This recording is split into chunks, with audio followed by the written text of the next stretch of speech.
शिक्षा की परीक्षाओं पर फैसला। ये बड़ी खबर, अंतिम वर्ष के छात्रों की होगी परीक्षा और प्रथम वर्ष के विद्यार्थियों को 12वीं तक के अंक के आधार पर किया जाएगा प्रमोट। जुलाई के अंतिम सप्ताह और अगस्त के पहले सप्ताह में होगी अंतिम वर्ष के विद्यार्थियों की परीक्षा। सितंबर माह में होगा जारी परिणाम और द्वितीय वर्ष के छात्रों को प्रोविजन प्रमोट किया जाएगा। 31 दिसंबर तक स्थिति सामान्य होने पर करवाई जा सकती है परीक्षा और ऑब्जेक्टिव विकल्प के आधार पर हो सकती है परीक्षा। परीक्षा अवधि को 3 घंटे की जगह किया गया है 1.5 घंटे का। एक ही दिन में 2 पेपर आयोजित करवाने का फैसला लिया गया। 50% प्रश्न सॉल्व करने की परमिशन दी गई है। ललित हमारे साथ। ललित, पूरी डिटेल साझा करिए।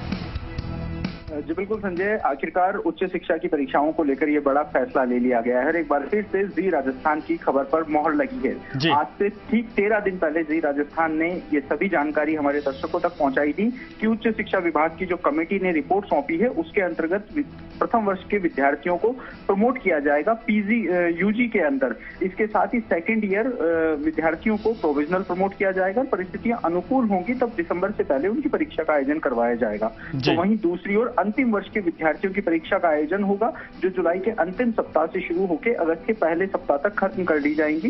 इस बार उच्च शिक्षा ने एक नया ये रखा है कि 2 पेपर जो होते हैं, सब्जेक्ट पेपर होते हैं, इन दोनों पेपर को एक साथ ही आयोजित करवाने का फैसला लिया गया है। एक पेपर 1.5 घंटे का होगा, ऐसे में 2 पेपर होंगे वह 3 घंटे के होंगे। इसके साथ ही जो प्रश्न पत्र होता है, प्रश्न पत्र में 50% जो कोर्स है उसके हिसाब से सिर्फ 50% सवालों के ही जवाब देने होंगे। ऐसे में विद्यार्थियों को एक बड़ी राहत दी गई है।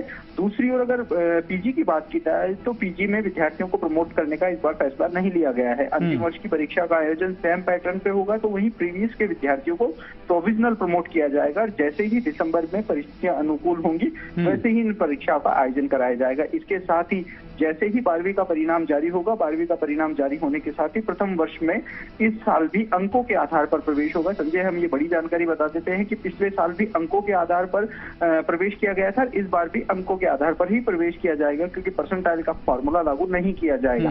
ऐसे में उच्च शिक्षा विभाग से ये बड़ी खबर है कि विद्यार्थियों के लिए जो राहत की खबर हो, इसके साथ ही परीक्षा केंद्रों के बढ़ाने के भी निर्देश दे दिए गए हैं कि सोशल डिस्टेंसिंग के और कोरोना गाइडलाइन के हिसाब से जो परीक्षार्थी हैं उनको बैठाया जाए। हालांकि 20 जून को उच्च शिक्षा विभाग और सरकार की ओर से यूजीसी को एक पत्र लिखा गया था। इस पत्र में निर्देश मांगे गए थे कि परीक्षाओं के आयोजन का किस प्रकार तैयारी की जाए।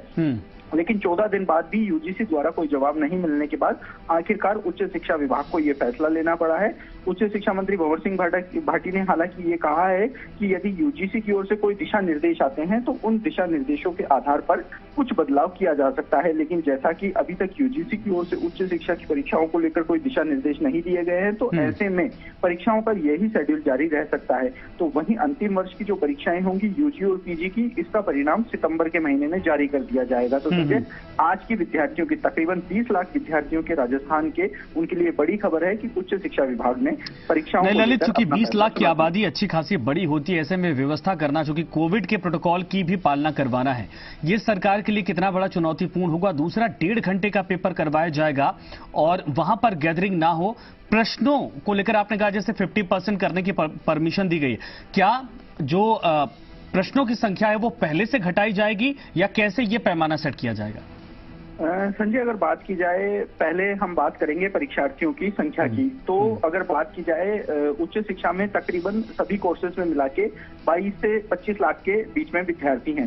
अंतिम वर्ष की अगर बात की जाए यूजी और पीजी में, अन्य जो प्रोफेशनल कोर्स हैं उनमें, तो इनकी संख्या तकरीबन 5.5 लाख के आसपास होती है। 5.5 लाख के हिसाब से राजस्थान में उच्च शिक्षा की परीक्षाओं को लेकर 200 से 225 परीक्षा केंद्रों को एक्वायर करने की बात चल रही है कि क्योंकि किसी भी कॉलेज में एक बड़ा परिसर होता है और वहां पर आराम से 1000 बच्चों की परीक्षाएं आयोजित करवाई जा सकती हैं। दूसरा, हम बात करेंगे परीक्षा के प्रश्न पत्र की। तो प्रश्न पत्र का अगर सवाल किया जाए, प्रश्न पत्र पहले छप चुके थे क्योंकि परीक्षा की तैयारियां बहुत पहले शुरू कर दी गई थी। ऐसे में जो वर्ग होते हैं, 5 वर्ग में 10 सवाल आते हैं जिनमें से एक सवाल का जवाब देना होता है। ये बाध्यता खत्म कर दी गई है। अब परीक्षार्थियों को पूरे 10 में से कोई से भी 3 सवाल करने होंगे। पहले 5 सवाल करने पड़ते थे, तो वहीं अब उनको 3 सवाल कर दिया गया है। तो ऐसे में परीक्षार्थियों को वर्ग की जो थी, खंड होते थे जिन्हें खंड बोला करते थे, खंडों की अनिवार्यता हटा दिया गया है। 1.5 घंटे के अंदर वह किसी भी 3 सवाल का जवाब दे सकते हैं। जैसे ही 1.5 घंटे में पहला पेपर खत्म होगा उसके बाद तुरंत ही जो द्वितीय पेपर है उसकी परीक्षा की शुरुआत हो जाएगी। परीक्षा बिल्कुल सही आपने कहा ललित, और इस पूरी तमाम जानकारी के लिए धन्यवाद। साफ तौर पर यह है कि बड़ी खबर इस वक्त आई, लगभग 20-22-25 लाख के आसपास संख्या बताई जा रही इन छात्रों की, और ऐसे में अब उनको लेकर समय सीमा भी बता दी गई है और अब तैयारी शुरू कर दी जाएगी। करौली के हिंडौन शहर में आए